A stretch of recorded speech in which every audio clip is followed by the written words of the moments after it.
Hola a todos, ¿cómo están? Espero que anden muy bien. Muchas gracias por ver este video, una nueva entrega de Pablo Borsoy, con videos de matemática y de física. Antes que nada les queríamos dar gracias por el apoyo que estamos recibiendo al canal, estamos creciendo mucho y eso nos permite hacer más videos y llegar a más gente. Por eso les pedimos que se suscriban a nuestro canal y que le den like a los videos si ustedes creen que realmente les ayuda a todo lo que es la preparación de materias y demás. Abajo van a tener nuestros datos de contacto si quieren. Estamos organizando clases grupales e individuales a distancia y presenciales. Así que si quieren más detalles tienen nuestro contacto a continuación. Vamos a empezar con el video de hoy.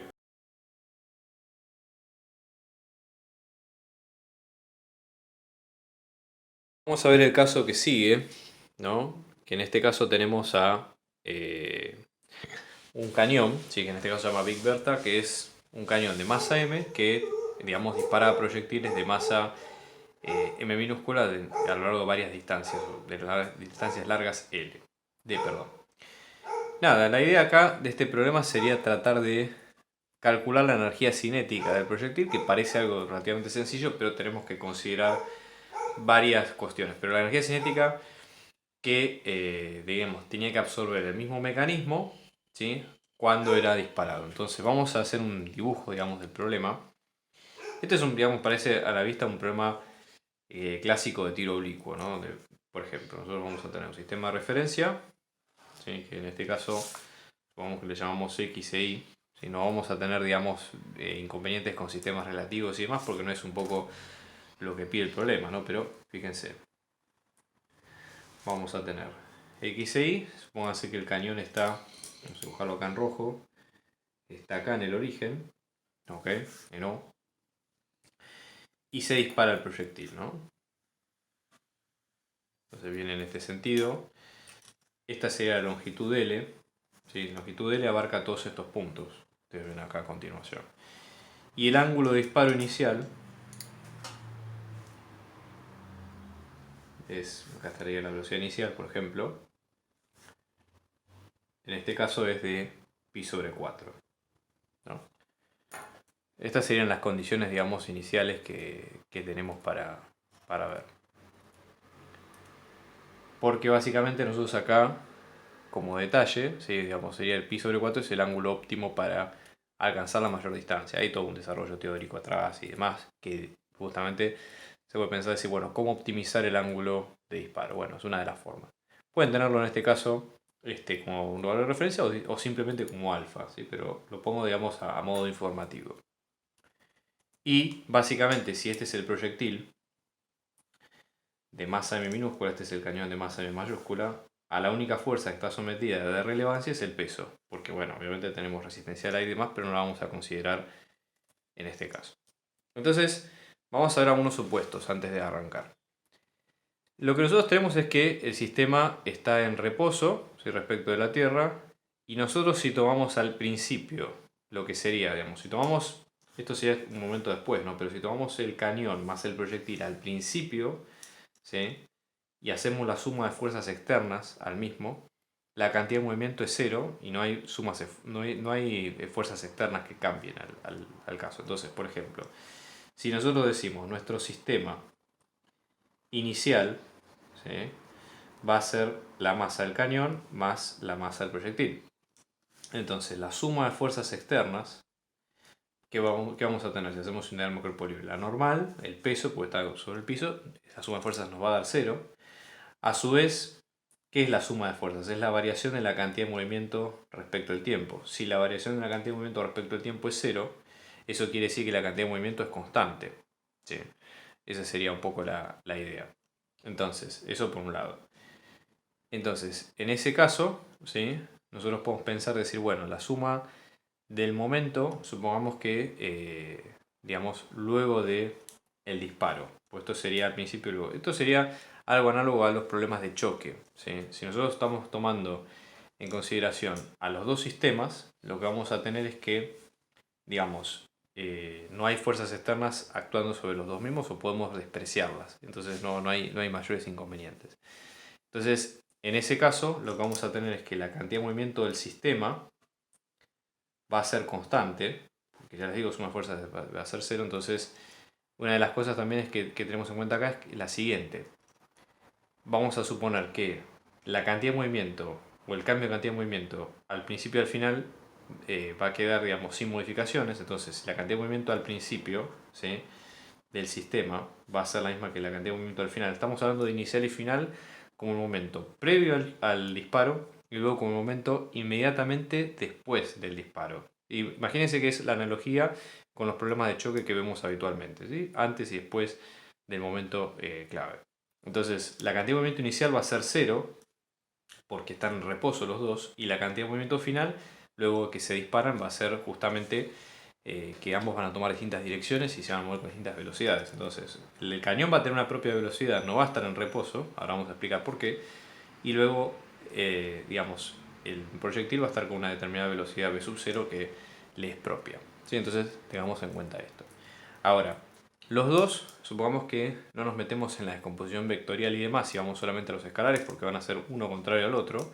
Vamos a tener que en valores escalares una va a ser contraria a la otra. Entonces vamos a tener menos la masa del cañón por la velocidad v mayúscula, ¿sí?, escalar, más la masa por la velocidad sub 0 escalar. ¿Ok? Entonces, ¿qué sería esta velocidad del cañón? A ver, para entenderlo de alguna forma, los cañones en general tienen resortes o frenos hidráulicos o algo que lo que hace es, justamente, dada esta situación, amortiguan el impacto que tiene el propio disparo. Entonces, esta velocidad, digamos, sería la velocidad de... Hay varios términos, ¿no? En inglés se llama kickback speed, pero sería como la velocidad de amortiguamiento que tiene el cañón. Entonces, despejándola de esta ecuación, lo que nosotros vamos a tener es que esta velocidad v mayúscula nos va a quedar como la masa del proyectil sobre la masa del cañón por la velocidad inicial con la que salga el proyectil. ¿Ok? Ahora, esa energía cinética que tenga el cañón, ¿cómo la vamos a calcular? Bueno, la energía cinética acá, en este caso por definición, es un medio de la masa del cañón, ¿sí?, por la velocidad que tenga el cañón. Si en este caso el cañón está absorbiendo esta velocidad, al momento de reemplazarla, esto lo que nos va a quedar va a ser un medio de la masa del cañón por la masa del proyectil sobre la masa del cañón por la velocidad del proyectil al cuadrado. Entonces, reemplazando todos los datos, esto lo que nos va a quedar va a ser un medio. Masa del cañón al cuadrado sobre esto se cancela, una de las dos se cancela, con lo cual va a quedar masa al cuadrado del proyectil sobre masa por velocidad inicial del cañón al cuadrado. Si están en dudas con el tema de las unidades, chequen que fíjense que acá solamente nos va a quedar una masa por velocidad al cuadrado nos da en unidades de energía, con lo cual está bien hecho el problema, ¿sí? Y después la idea sería tratar de expresar esto, pero fíjense, nosotros hasta ahora lo estamos teniendo en cuenta en términos de la velocidad inicial que tiene el proyectil. Volvemos un toque a este problema. La idea sería, a partir de acá, decir, bueno, en función a la distancia que tiene que recorrer, o que sería el objetivo que recorre el problema, estaría bueno decir, bueno, cuál sería esa velocidad inicial a la cual tenemos que disparar, y teniendo en cuenta el tema de los ángulos y demás. Y habíamos dicho que el ángulo óptimo era pi sobre 4. Bueno, entonces el problema que sigue después es expresar esto en términos de esas variables, nada más. Pues esta parte ya está por ahora resuelta. Entonces vamos a plantear lo siguiente. Vamos a plantear, como cualquier problema de tiro oblicuo, las ecuaciones de posición, velocidad y aceleración en función del tiempo. Entonces, vamos a tener en cuenta lo siguiente, ¿no? Para esta parte que sería el tiro oblicuo, en este caso del proyectil, ¿no? Vamos a ver todas las ecuaciones necesarias. Entonces, por ejemplo, respecto a x, ¿no? En el eje x, vamos a tener aceleración en x, nos va a quedar 0, ¿sí? Luego tenemos velocidad en x, nos va a quedar, fíjense, ¿no?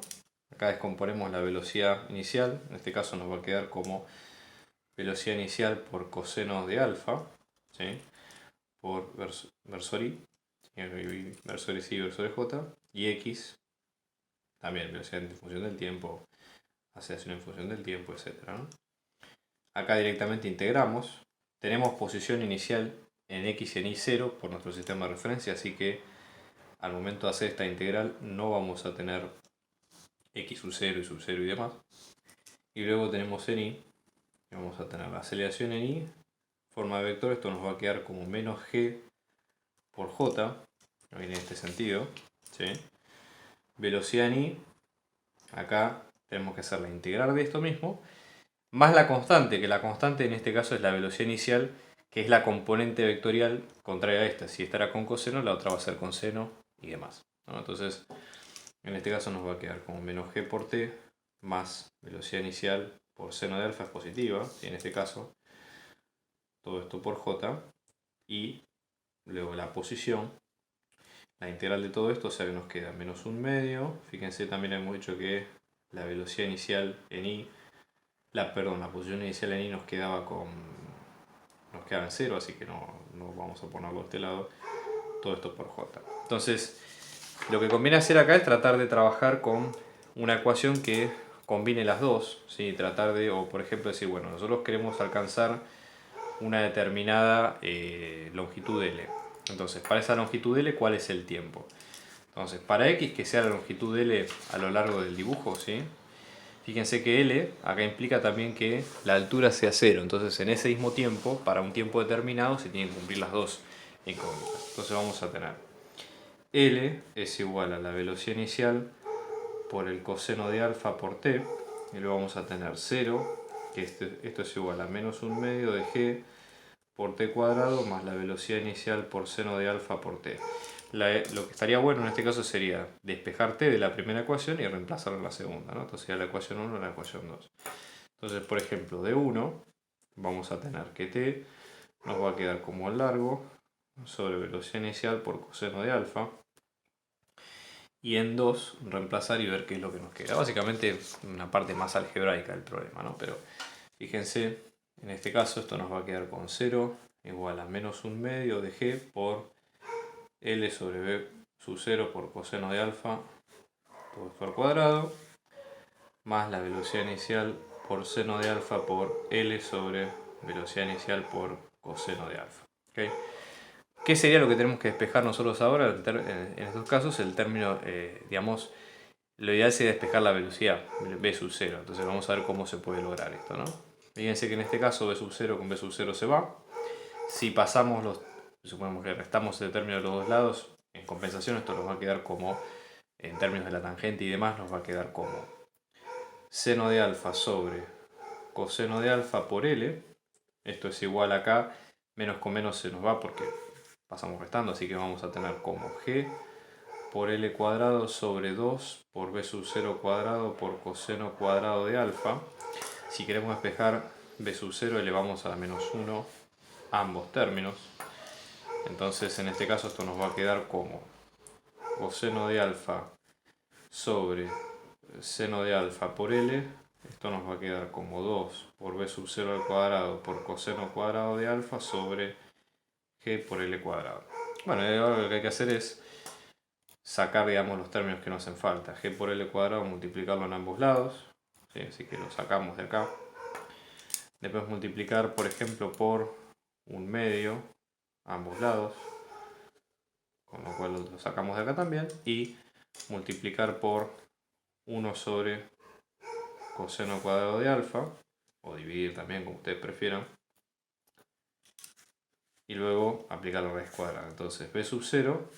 Vamos a limpiar un poco acá. Esto nos va a quedar con coseno por seno. ¿Okay?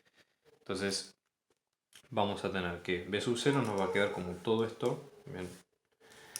Fíjense que vamos a tener B sub 0 nos va a quedar como G por L. Todo esto sobre seno por coseno. Seno de alfa por coseno de alfa por 2. Todo esto a los medios. El problema un poco lo que plantea acá es que si tomamos alfa como pi sobre 4, seno de alfa nos va a quedar como 1 sobre raíz de 2, lo mismo que coseno. Este es el único ángulo dentro de ese rango que da el mismo para los dos. Entonces, ¿qué ocurre? Seno de alfa por coseno de alfa nos va a quedar como 1 sobre raíz de 2 por 1 sobre raíz de 2, que nos queda un medio. Un medio por 2 queda 1, entonces esto se convierte que b sub 0 nos queda como la raíz de g por L directamente.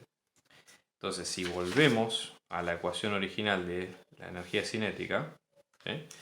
La energía cinética nos va a quedar como un medio de la masa del proyectil sobre la masa del cañón por esto al cuadrado, o sea, por G por L directamente. Y listo, ya con eso queda el problema resuelto. Si ustedes reemplazan con los valores que les da de masa de cañón, masa de proyectil y demás, a lo que van a llegar es que esta energía les va a quedar como 1962 joules.